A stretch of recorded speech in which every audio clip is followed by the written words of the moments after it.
दोस्तों अभी आज मैं देहरादून से लौट रहा हूँ। इतना जाम शाम के टाइम पे 6 बजे का टाइम जो है ना, बड़ा ख़तरनाक टाइम है। जैसा जैसा दिल्ली होता है जाम, मैंने तो पहली बार देखा शाम के टाइम का जाम, बिल्कुल वैसा ही जाम है। अच्छा, लाइट्स के बारे में, फॉग लाइट के बारे में बहुत सारे लोग बोल रहे थे कि आपकी लाइट ऊपर जा रही है। मैंने पिछले वीडियो में क्लैरिफाई भी किया था कि 2 लोगों पे एडजस्ट की है, एक पे अभी मैं सिंगल बैठा हूँ गाड़ी में, एकदम देखिए सड़क के ऊपर आ रही है। लेकिन जब पीछे 2 लोग और बैठ जाते हैं ना, थोड़ा सा गाड़ी जरा सा एंगल टिल्ट होता है और लाइट ऊपर चली जाती है, तो ये फ़र्क होता है। लेकिन मुझे तो सिंगल ही चलना है ना, तो एडजस्टमेंट मैं 4 लोगों पे नहीं कर सकता, क्योंकि उसके बाद वो लाइट नीचे आ जाएगी। अभी दोस्तों आसाम में 7-8 हाथी मर गए ट्रेन में, 7 मेरे ख्याल से क्या 8 ही मरे हैं, एक घायल था शायद। तो होता क्या है ना, जब आपके पास वीडियो बहुत सारे जमा हो जाते हैं तो, और फिर यहाँ पे कंडीशन ये है कि आज भी देहरादून में स्टोरी अपलोड करी, फिर वहीं से पब्लिश करी जितनी देर में गाड़ी की सर्विस हुई। एक वीडियो एडिट करने का सोचा था, लेकिन फिर मूड नहीं बना। वो जब डिस्टर्बेंस होता रहा तो फिर एडिटिंग में मज़ा नहीं आता। लेकिन आज रात के लिए तो वीडियो था मेरे पास, जो कि पब्लिश करके आया हूँ। तो मैंने एक वीडियो बनाया था जिसमें मैंने बताया था कि भाई अगर ट्रेन के इंजन के सामने हाथी आ जाए तो ड्राइवर को ब्रेक मारने का वो होता है, मतलब वन्य जीव संरक्षण अधिनियम से रिलेटेड कुछ बात मैं बोल रहा था। अच्छा खासा फॉग है देखो।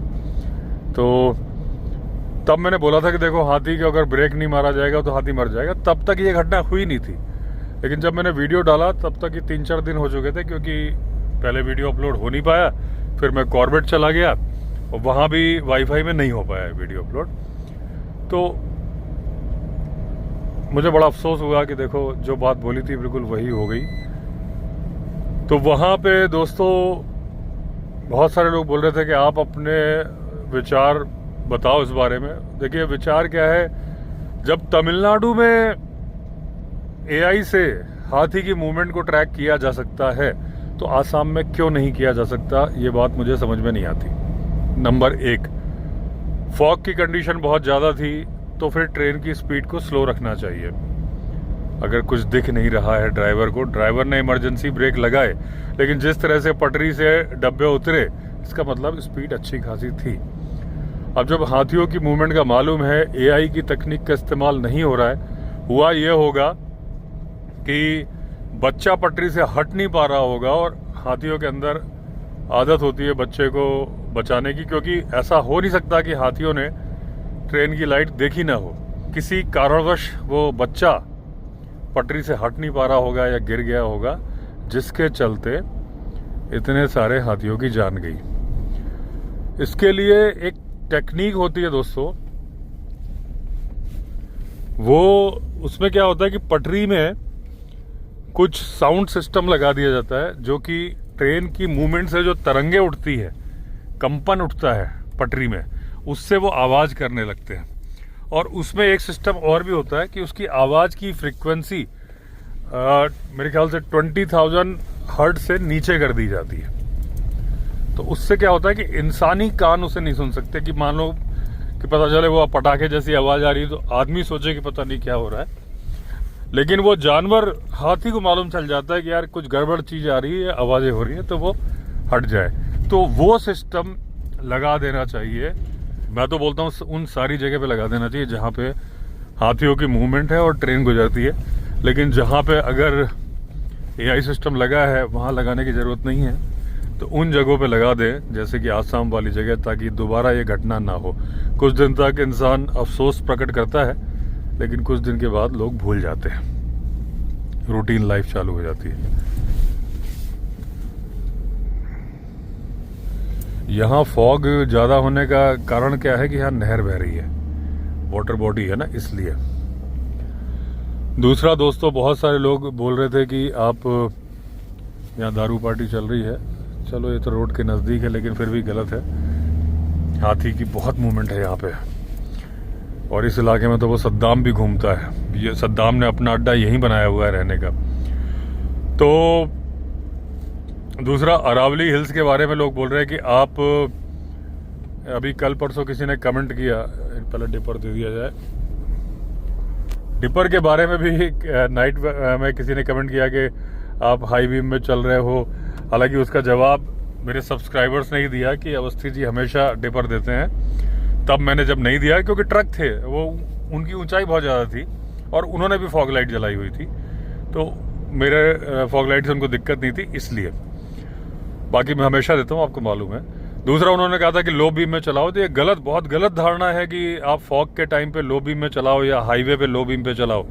लो बीम पे चलाने से भैंसें मर जाती हैं, सड़क पे भैंसें बैठी होती हैं, जब तक आप ब्रेक मारोगे उसकी जान चली जाएगी। तो ये लो बीम का फंडा जहाँ डबल ट्रैफिक है वहाँ होता है, ऐसे हाईवे में नहीं होता। हाई बीम पे चलानी पड़ती है ताकि जानवर की जान बचे।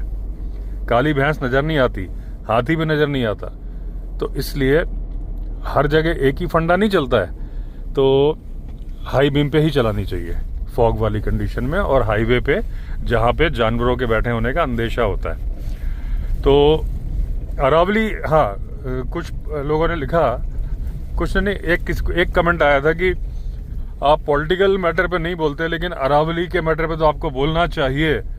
तो देखिए, पहली बात तो अरावली पॉलिटिकल मैटर नहीं है, जंगल का मैटर है।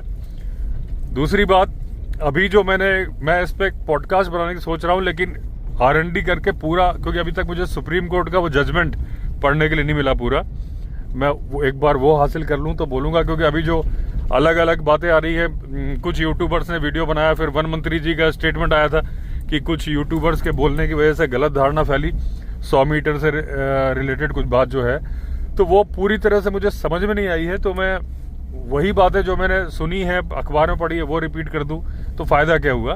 वो तो आपने अखबार में पढ़ ली है। मैं पूरा डिटेल में वीडियो बनाऊंगा, और मैंने पहले भी बनाया। जुलाई में अरावली का एरिया कम करने के लिए किया था, तो मेरा एक पॉडकास्ट है, मैं वीडियो के डिस्क्रिप्शन में डाल दूंगा, आप देखना। हालांकि लोगों ने बहुत ज़्यादा देखा नहीं, उसमें व्यू बहुत कम है। सुप्रीम कोर्ट के जजमेंट के बारे में ही मैंने बताया था कि जब एक ही फाइल को 24 घंटे के अंदर 3-4 बड़ी संस्थाओं ने अप्रूव कर दिया था, और सुप्रीम कोर्ट ने कहा था कि ये संस्थाएं पोस्ट ऑफिस के रूप में काम कर रही हैं। मैंने वीडियो बनाया था, बाकायदा पॉडकास्ट बनाया था। तो मेरा ये मानना है कि ये 100 मीटर की अवधारणा बिल्कुल नहीं होनी चाहिए। जैसे कि वन मंत्री जी ने बोला है कि 90% कवर्ड है इसमें, मेरा ये मानना है कि 100% होना चाहिए। जो अभी आज या कल में एक डिसीजन आया है कि नई कोई भी माइनिंग की परमिशन नहीं दी जाएगी, जो पुरानी चल रही हैं उनके ऊपर क्लोज वॉच करके उनको चलने दिया जाएगा। तो बिल्कुल भी नई की परमिशन नहीं मिलनी चाहिए। और दूसरी बात, जो ये कॉन्सेप्ट की 100 मीटर वाला है, मेरे ख्याल से उसको ऐसा ही करना चाहिए कि पूरी अरावली हिल्स 100 मीटर वाला वर्ड हटा देना चाहिए। उसके लिए मैंने देखा कि पहले भी माइनिंग के बहुत सारे केसेस चल रहे थे, उसके बारे में मैं डिटेल वीडियो बनाऊंगा। तो मैंने जो अभी तक नहीं बनाया है, हालांकि जुलाई में एक मैं बना चुका हूं, इस डिसीजन के पहले एक और हार्ड डिसीजन आया था, तो उसके बारे में मैंने बनाया था, अरावली से ही कनेक्टेड था, जो कि आप डिस्क्रिप्शन में चेक कर सकते हैं लिंक। इसका मैं पूरा, जब तक मैं सुप्रीम कोर्ट का डिसीजन ना पढ़ लूँ, तो मैं अपना इनपुट डाल के बनाऊँ ना, तो वो करना है। और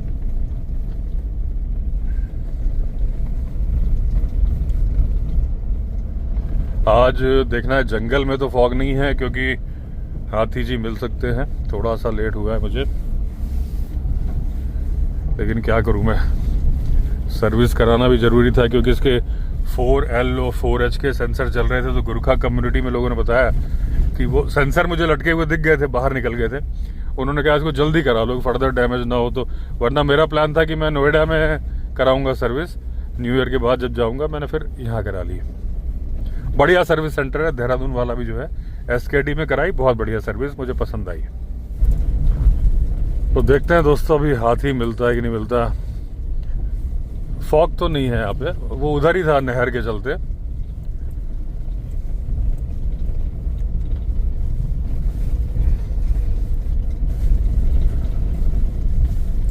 थोड़ा सावधान रह के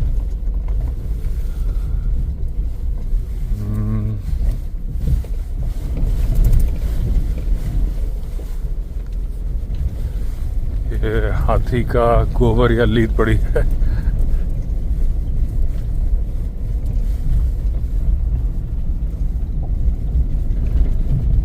तो दोस्तों आप हालांकि किसी ने नहीं, एक कमेंट था, लेकिन ये मत सोचो कि मैं कमेंट नहीं करता हूँ, मैं हर मुद्दे पे करता हूँ, लेकिन मेरा ये होता है कि मेरा इनपुट अपना इनपुट हो।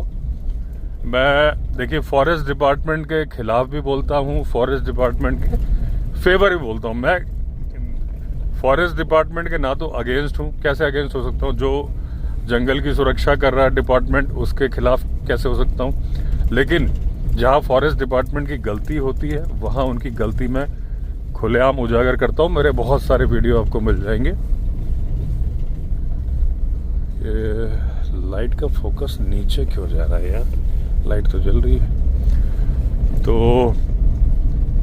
एक मैं आपको बताता हूँ आज फॉरेस्ट डिपार्टमेंट की गलती। मैंने बहुत, जहाँ आम आदमी की गलती होती है मैं वो बताता हूँ, फॉरेस्ट डिपार्टमेंट की गलती पे मैं बताता हूँ। तो वो जो मैंने अरावली पे रोका हुआ है अपना पॉडकास्ट, क्योंकि मुझे अभी तक जजमेंट नहीं मिला है, मैं खुद जजमेंट पढ़ना चाहता हूँ, फिर मैं बताऊंगा कि चीज़ मुझे, सच बताऊं तो मुझे पूरी तरह से समझ में ही नहीं आई है। बाकी जो मैंने उसके पहले हार्ड एक वीडियो बनाया था वो डिस्क्रिप्शन में है, बार बार बोल रहा हूँ, देखना। सबसे कम व्यू उसमें है, तो अगर मैंने डिले किया है तो आप लोग की तरफ से भी कुछ गलती है कि जब मैं कुछ सेंसिटिव टॉपिक पे वीडियो बनाता हूँ तो उसमें उतने व्यू आते नहीं हैं।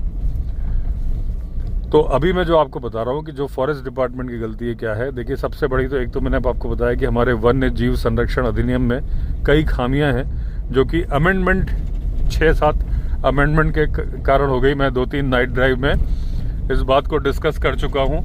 इस पर भी एक कमेंट आया था कि अमेंडमेंट बहुत जरूरी होने चाहिए। मैंने कब बोला कि नहीं होने चाहिए? होने चाहिए। संशोधन का मतलब ही होता है कि जहाँ कुछ गलती नजर आए उसको ठीक किया जाए, लेकिन संशोधन करते वक्त पुरानी धारा को पढ़ तो लिया जाए। जहां कंट्राडिक्शन पैदा हो जा रहा है उस संशोधन की वजह से, ये बात तो गलत है ना। संशोधन बढ़िया होना चाहिए ना, ऐसा संशोधन हो कि राउंड राउंड राउंड करके पता ही नहीं चला कि सिरा क्या है। मैं आपको एक एग्जांपल बताता हूं, ऐसे मेरे पास ढेरों एग्जांपल हैं। इसके बारे में मैंने बताया कि मैं पूरा एक पॉडकास्ट बनाऊंगा, मुझे टाइम ही नहीं मिल पा रहा है। आज भी देखिए पूरा दिन चला गया। तो मैं आपको बता रहा हूं एक चीज कि वाइल्ड लाइफ सेंचुरी डिक्लेयर करते हैं। जब वाइल्ड लाइफ सेंचुरी का मतलब, वाइल्ड लाइफ, देखिए सेंचुरी के बाद नेशनल पार्क बनता है, उसके बाद टाइगर रिजर्व बनता है। तो कोई भी संरक्षित क्षेत्र, रिजर्व फॉरेस्ट डिक्लेयर करने के पहले हमारे वन्य जीव संरक्षण अधिनियम में एक रूल था कि भाई जो वहां के निवासी हैं उनके अधिकार समाप्त हो जाएंगे। उसको 1991 में एक संशोधन किया गया कि अधिकार तब तक समाप्त नहीं होंगे, नहीं सॉरी, वाइल्ड लाइफ सेंचुरी का गठन तब तक नहीं होगा जब तक वहां रहने वाले लोगों के अधिकार सेटल नहीं कर दिए जाएंगे। ये बहुत अच्छी बात है कि जो वहां रह रहे हैं, मतलब जो किसान है जिनकी जमीन उसके बीच में आ रही है, जिनके गांव बीच में आ रहे हैं, उनको सेटलमेंट करो। उनको या तो मुआवजा दे दो, तो अपना कहीं जहां उनकी मर्जी वहां जाके वो खरीद ले, या फिर उनको बदले में जमीन दे दो कि गांव का जो पुनर्बसाहट होता है कि एक गांव को उठा के एक सर्टेन जगह पे बसा देते हैं, उनका उतना एरिया देते हैं। ऐसे बहुत सारी जगह हुआ है। कान्हा में हुआ जो आज ग्रासलैंड है, और जो पहले खेत हुआ करते थे, ढेला में भी है, मैंने अपने ढेला सफारी वाले में दिखाया था। बहुत सारी जगह ये अच्छी बात हुई, संशोधन हुआ। लेकिन उसी में पुराना एक धारा बोलती है, मुझे याद नहीं आ रहा है, जहां तक है धारा 20 है। मैं एडिटिंग के टाइम पे लगा दूंगा स्क्रीनशॉट, मेरे पास है वो बुक। तो उसमें लिखा है कि किसी भी इंसान के अधिकारों का हस्तांतरण नहीं होगा कि वाइल्ड लाइफ सेंचुरी डिक्लेयर होने के बाद। हस्तांतरण मतलब कोई भी अपनी खेती की जमीन बेच नहीं सकेगा किसी को भी।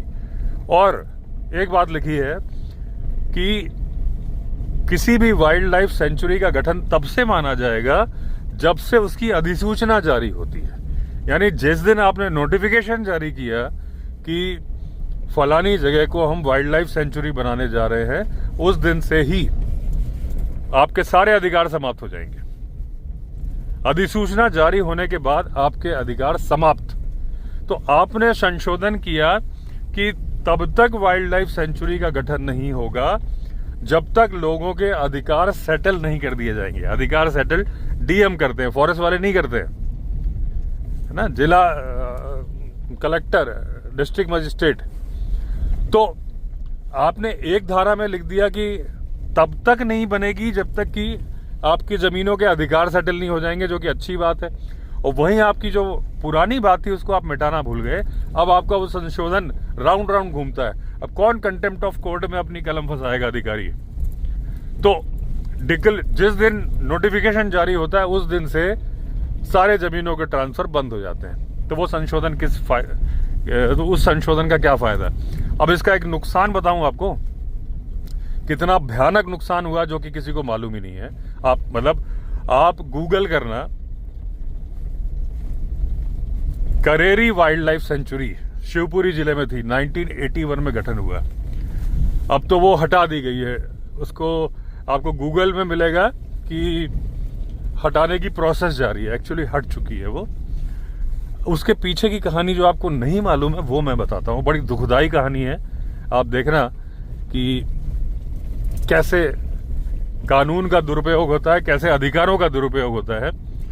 करेरी वाइल्ड लाइफ सेंचुरी 1981 में बनाई गई और उसके साथ ही ये नोटिफिकेशन के साथ हो गया कि अब सारे लोगों के अधिकार समाप्त हैं। किस लिए बनाई? ग्रेट इंडियन बस्टर्ड के कंजर्वेशन के लिए। गोडावण, तिलैया भी बोलते हैं शायद उसको, तिलैया नहीं, तिलेर बोलते हैं। राजस्थान राज्य का राज्य पक्षी है गोडावण, ग्रेट इंडियन बस्टर्ड। थोड़ा सा उसके बारे में बता दूं कि जब हमारा राष्ट्रीय पक्षी मोर का नाम डिक्लेयर किया गया तो जिन दो पक्षियों में बहुत ज्यादा कंपटीशन था उनमें एक गोडावण था, एक मोर था, यानी कि ग्रेट इंडियन बस्टर्ड था और पीकॉक था। तो पीकॉक को जो जीत मिली उसका रीजन ये था कि वो इंडिया में बहुत ज्यादा जगह पे फैला हुआ था। ऐसा नहीं कि ग्रेट इंडियन बस्टर्ड भी फैला हुआ नहीं था। सेंट्रल इंडिया, गुजरात, महाराष्ट्र, राजस्थान, छत्तीसगढ़, कई सारी जगह था। उस टाइम छत्तीसगढ़ रीजन का नाम था, राज्य तो मध्य प्रदेश था, लेकिन मोर उससे भी ज्यादा फैला हुआ था। तो इस वजह से मोर को राष्ट्रीय पक्षी बनाया गया था। गोडावण यानी कि ग्रेट इंडियन बस्टर्ड नहीं बन पाया था। हालांकि कुछ लोग बोलते हैं कि उसके पीछे एक कहानी और थी कि उसका नाम, कि जो बस्टर्ड नाम है ना, थोड़ा गाली से मिलता जुलता है। अब ये सच बात है कि नहीं, मैंने सुना है। ये बात तो पक्की है कि डिस्ट्रीब्यूशन मोर का ज्यादा था, ऑल इंडिया में ज्यादा था। हालांकि शायद इसी बात से जो हमारा राष्ट्रीय पशु है टाइगर, नेशनल एनिमल, पहले वो लायन हुआ करता था, तो उसका भी शायद इसी बात में हुआ था क्योंकि वो केवल गुजरात में था। टाइगर बहुत सारे स्टेट्स में फैला हुआ था, इसलिए लायन को हटा के टाइगर को नेशनल एनिमल बनाया गया था। अब आते हैं मुद्दे की बात पे। करेरी वाइल्ड लाइफ सेंचुरी बनाई गई ग्रेट इंडियन बस्टर्ड के कंजर्वेशन के लिए। वहां पर अधिकार लोगों के समाप्त कर दिए गए। ना तो कोई जमीन बेच सकता, ना खरीद सकता। अब वहां पे नियम इतने सख्ती से लागू कर दिए फॉरेस्ट डिपार्टमेंट ने कि उन्होंने कहा कि अच्छा, सबसे खास बात कि वो फॉरेस्ट लैंड थी ही नहीं, यानी प्राइवेट लैंड को सेंचुरी डिक्लेयर कर दिया और नोटिफिकेशन के बाद उनके अधिकार समाप्त हो गए। यानी कि आप जमीन बेच नहीं सकते, खरीद नहीं सकते। उस पर से दुखदाई बात यह कि जो गांव वालों की अपनी जमीन थी उस पे पशु चराने रोक दिए गए। यानी आप अपने मवेशी अपनी ही जमीन पर नहीं चरा सकते, ये कर दिया गया। अब गांव वाले परेशान होने लगे।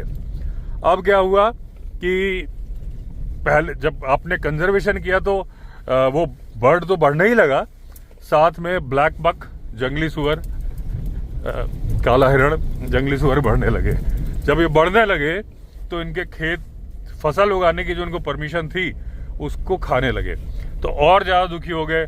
मारने की परमिशन तो थी ही नहीं, रिजर्व फॉरेस्ट है। मवेशी चराने की क्यों नहीं थी? क्योंकि उससे ग्रेट इंडियन बस्टर्ड के उसमें कुछ दिक्कत होती थी, उसके जो कंजर्वेशन में या उसके अंडे वगैरह का कोई चक्कर होगा, तो उसके चलते मना किया गया था। तो अब कंडीशन ये हो गई, गांव वाले बड़े दुखी हो गए और ये हालत हो गई वहां के कि जो उस गांव के लड़के थे उनको लड़कियां मिलनी बंद हो गई, यानी उनकी शादी, लोग अपनी बेटियां उन गाँव में, जो 32 गाँव थे उस इलाके में जहाँ ये Kareri wild life sanctuary declare हुई थी, वहाँ लोग अपनी बेटियां देना बंद कर दिया कि यार यहाँ तो बड़ी तकलीफें हैं। पहली बात तो प्रॉपर्टी किस काम की जब वो बेच ही नहीं सकता, और ना फसल चराने दे रहे हैं, और जो फसल हो रही है ना तो मवेशी चराने दे रहे हैं, जो फसल हो रही है उसको जानवर खा रहे हैं। सोलर 1981 में कोई सोलर फेंसिंग वगैरह वाला सिस्टम तो था नहीं, और होता भी तो शायद वो परमिशन नहीं देते, क्योंकि वहाँ बर्ड का मामला था। बर्ड का साइज बहुत बड़ा है, वो लैंड बर्ड्स में वो मोर से भी बड़ी बर्ड है मेरे ख्याल से। तो फिर क्या हुआ, कथित तौर पे मैं बोल रहा हूँ, ये मैं दावा नहीं कर रहा हूँ, लेकिन मुझे किसी ने बताया है और मैंने कहीं पढ़ा भी है कि गांव वालों ने ही सारे चुन चुन के ग्रेट इंडियन बस्टर्ड मार दिए, इसलिए कि जब तक ये बर्ड रहेगा तब तक ये वाइल्ड लाइफ सेंचुरी रहेगी। अगर यहाँ का बर्ड ही खत्म हो गया तो सेंचुरी किस बात की, यानी कि ना रहेगा बांस ना बजेगी बांसुरी। और उन्होंने बर्ड्स धीरे इतने बढ़िया फल फूल रहे थे, पहले से वहां पे गोडावड़ थे, सेंचुरी बनाने के बाद तो बढ़ना चाहिए था, बढ़ भी रहे थे। इतने गलत नियम, हार्ड नियम लागू कर दिए कि इंसान के मन में नफरत पैदा हो गई, और कोई भी एनिमल का कंजर्वेशन बिना पब्लिक के पार्टिसिपेशन के नहीं हो सकता है। आप सोचो कि सिर्फ आप डंडे के जोर पे करा लोगे तो नहीं करा पाओगे, और उसी का उदाहरण है ये मैं दे रहा हूं। सारे जानवर मार दिए। अगर इतनी सख्ती से आपने रूल इंप्लीमेंट किए थे तो उतनी ही सख्ती से उसकी सुरक्षा भी कर लेते ना, नहीं कर पाए ना, क्योंकि आप कर ही नहीं सकते। आप हर जगह कहां तैनात करोगे अपने फॉरेस्ट गार्ड? तो जनता का सपोर्ट चाहिए, जो कि आपने नहीं जीता। उल्टा उस बर्ड के लिए जो सपोर्ट था, नफरत पैदा कर दी। गांव वाले बोला करते थे कि आप हमें जमीन खरीदने बेचने का अधिकार दे दो।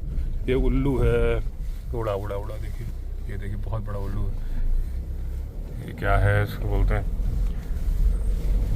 बान आउल बोलते हैं कि इसको फिश आउल बोलते हैं, पता नहीं। तो वो बोलते थे हमें जमीन खरीदी बिक्री का अधिकार दे दो, नहीं दिया। बाद में जनता का विरोध हुआ, सरकार तक पहुंचा, तो सरकार ने डी नोटिफिकेशन कर दिया, यानी कि जो वाइल्ड लाइफ सेंचुरी बनाई थी वो खत्म हो गई, सुप्रीम कोर्ट की मोहर लग गई, अब वो सेंचुरी नहीं है। और एक बर्ड जो बढ़िया फल फूल रहा था उसका उस इलाके से नाश हो गया, एक गलत तरीके से रूल को इंप्लीमेंट करने की वजह से। आप एक बात सोचो कि जमीन के खरीदने बेचने को क्यों रोकते हो, मुझे समझ में नहीं आता।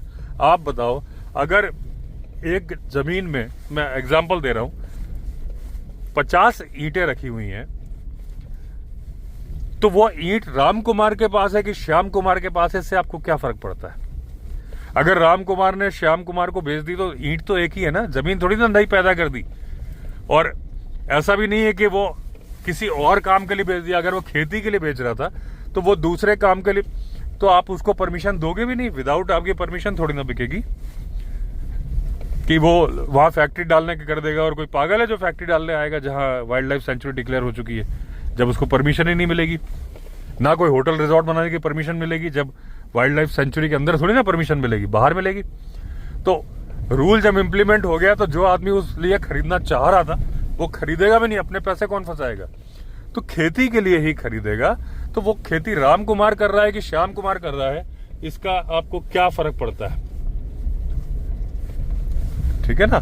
तो ये गलत रूल है। आप बताओ, अगर मैं गलत बोल रहा हूं तो क्यों गलत बोल रहा हूं, कमेंट में लिख के आप बताना। कि अगर 15 खेत हैं तो 15 ही तो खेत रहने वाले हैं। उसका ओनर अगर चेंज हो जाता है तो उससे पब्लिक बंधा हुआ महसूस नहीं करती। लैंड यूज चेंज नहीं हो रहा, जो खेती थी तो खेती ही है। अब आप दूसरी बात ये बताओ, अगर आप ये रूल बना के रखते हो कि जिस दिन नोटिफिकेशन जारी हो जाएगा उस दिन से आपके सारे अधिकार खत्म है, ये कितनी गलत बात है। उसका आपने अमेंडमेंट किया 1991 में, उस बात को तो हटाना भूल गए ना। अमेंड करने के बाद में वो दूसरी जो लाइन थी उसको भी लिखा रहने दिया। आपने वो बात लिखी रहने दी कि एक बच्चा, देखिए रूल अभी ये है कि जब बच्चा किसी घर में पैदा होता है, जिस दिन पैदा होता है तो एंसेस्ट्रल प्रॉपर्टी में हकदार बन जाता है, पुश्तैनी प्रॉपर्टी में हकदार बन जाता है जिस दिन वो पैदा होता है। लेकिन जिस दिन वो गर्भ में आता है उस दिन नहीं बन जाता हकदार। तो आपने जो ये रूल बना के रखा है, वो रूल ये है कि जिस दिन आपने अधिसूचना जारी करी उस दिन से ही सारे अधिकार समाप्त हैं। ये गलत है। करीब करीब वही बात है कि एक बच्चा जैसे ही गर्भ में आता है उसके अधिकार आ जाते हैं। वो रूल की भाई आपने नोटिफिकेशन जारी किया, अब लोगों को बुलाओ, भाई तुम्हारे जमीन के अधिकार है। अगर जो भी रूल चल रहा है वो तो गवर्नमेंट देखेगी कि भाई मुआवजा देना है तो ये पकड़ो अपना मुआवजा, अपना आपको खाली करना पड़ेगा भाई, कंपलसरी खाली करना पड़ेगा। ये चॉइस नहीं कि आप यहाँ रहोगे ही रहोगे, आप अपना पैसा लो, जहां चाहो चले जाओ। एक ऑप्शन। दूसरा ऑप्शन है कि हम आपको बदले में जमीन दे रहे हैं, चॉइस नहीं है आपके पास, जैसा आपके एरिया में थी वैसे जमीन दे रहे हैं, पूरा का पूरा गांव हम पुनर्बसाहट कर रहे हैं, पुनर्वास कर रहे हैं, वो आप ले लो। जब ये सारे अधिकार खत्म हो गए फिर आप अपनी सेंचुरी बनाओ, उनको खाली करो। कान्हा नेशनल पार्क में जो ग्रासलैंड है सब गांव तो खाली करे थे, ढेला में करे, झिरना में करे। झिरना क्या था, पहले गांव था कॉर्बेट में। ऐसे बहुत सारे, सरिस्का में कितने गांव खाली कराए गए। ऐसा कोई नेशनल पार्क नहीं है जहां गांव खाली नहीं कराए गए। लेकिन लोगों को उनका हक देके, ऐसा नहीं कि भाई ना तो तुम जमीन बेचोगे ना कुछ कर सकते हो, अपनी जमीन पे तुम मवेशी भी नहीं चराओगे और तुम रहो, तो फिर उसका विरोध है। जनता हर जगह आप फॉरेस्ट गार्ड खड़े नहीं कर सकते। और एक अच्छा पक्षी जिसका बहुत बढ़िया भविष्य था मध्य प्रदेश में, वहां से वो समाप्त हो गया उस इलाके से। तो ये मैंने बताया कि मैं जहां फॉरेस्ट डिपार्टमेंट की गलती है मैं बताता हूं, अपनी तरफ से कोई दुर्भावना से नहीं बताता। और इसमें अधिकारियों को भी दिक्कत होती है। जब कानून कुछ बोलता है तो कौन अधिकारी अपनी कलम फंसाएगा। जब रूल इस तरीके से बन जाते हैं कि एक कानून कुछ बोल रहा है, दूसरा कानून कुछ बोल रहा है, तो जो इनिशिएटिव, जो अफसर एनर्जेटिक है, वाइल्ड लाइफ के लिए बहुत कुछ करना चाहता है, उसे लगता है भैया मैं कोर्ट कचहरी में फंस जाऊंगा, मेरा ट्रांसफर हो जाएगा, मुझे बार बार यहाँ पे पेशी में आना पड़ेगा, रहने दो। तो ये बातें हैं, खामियां हैं, धीरे धीरे मैं लाता रहूंगा आपके सामने। कभी ना कभी हो सकता है इस पर कोई कार्रवाई हो जाए, क्योंकि जैसे मुझे खबर मिलती रहती है कि काफ़ी बड़े बड़े लोग, प्रभावशाली लोग भी अपने वीडियो देखते हैं। तो मैंने जो पॉइंट बनाया, मैंने जो पॉइंट बताया कोई दुर्भावना से नहीं, अच्छी नीयत से बताए हैं कि जानवर का भला हो। तो चलिए दोस्तों, पहुंच गया नज़दीक, तो एंड करता हूं वीडियो को। अगर आपने चैनल सब्सक्राइब नहीं किया तो चैनल सब्सक्राइब कर लीजिए। फिर एंड में बोल रहा हूं कि वो डिस्क्रिप्शन में लिंक पड़ा है, वो देखना जरूर, जो मैंने जुलाई में बनाया था अरावली हिल से रिलेटेड। ठीक है ना, तो चैनल सब्सक्राइब कर दीजिए। फिर मिलते हैं, तब तक के लिए all the best. Vande Mataram.